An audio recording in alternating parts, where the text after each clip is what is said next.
Imagine this. If you passed away tonight, your family might not be able to access a single dollar in your bank account right away, even if you have a will.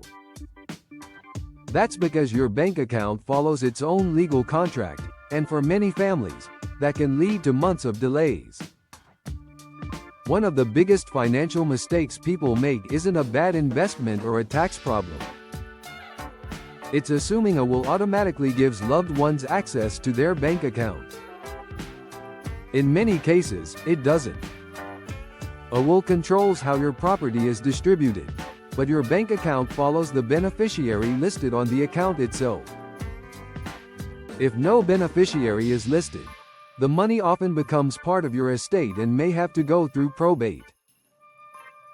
Probate is the legal process of settling an estate, and depending on where you live, it can take months before your family receives any money. During that time, funeral costs, bills, and everyday expenses don't stop. Here's a real example. A retired woman had more than $350,000 in savings, a professionally prepared will, and everything seemed to be in order. But she never completed one simple bank form. After she passed away, her children went to the bank with the death certificate and the will, expecting to access the money to pay funeral expenses. The bank couldn't release a single dollar because there was no beneficiary on the account. The family had to pay funeral costs with credit cards, cover court expenses, and wait more than a year before they could access the money their mother had already intended for them. The good news is that this situation is often preventable. Take a minute to log into your online banking or review your latest statement. Can you see a beneficiary listed on your checking or savings account? If not, it's worth looking into. The first common mistake is having no beneficiary at all. Many people assume their will covers everything, but bank accounts usually require their own beneficiary designation. The second mistake is having an outdated beneficiary. Maybe you listed someone decades ago and never updated it after a marriage, divorce, or death in the family. In many cases, the bank will still follow the name on file, regardless of what your current will says. The third mistake is adding an adult child as a joint owner instead of naming them as a beneficiary. While it may seem convenient, making someone a joint owner can expose your savings to their creditors, lawsuits, divorce settlements, or tax issues while you're still alive. A much safer option for many people is a payable on death, or POD, designation.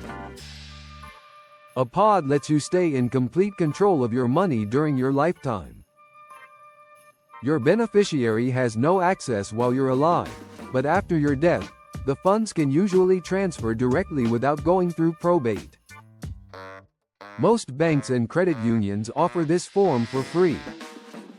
It usually takes only a few minutes to complete, and there are no ongoing fees. Keep in mind that each account may need its own designation. Your checking account, savings account, CDs, and investment accounts may all require separate beneficiary forms.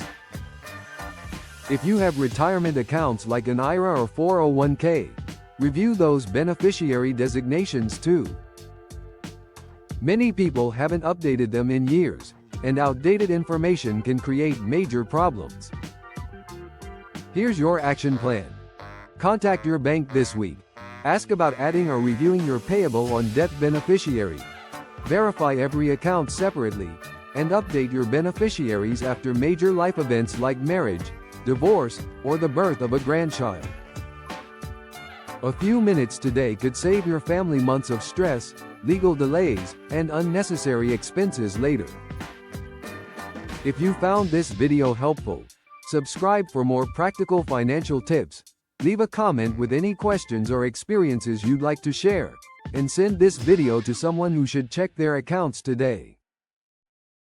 It could make a bigger difference than they realize.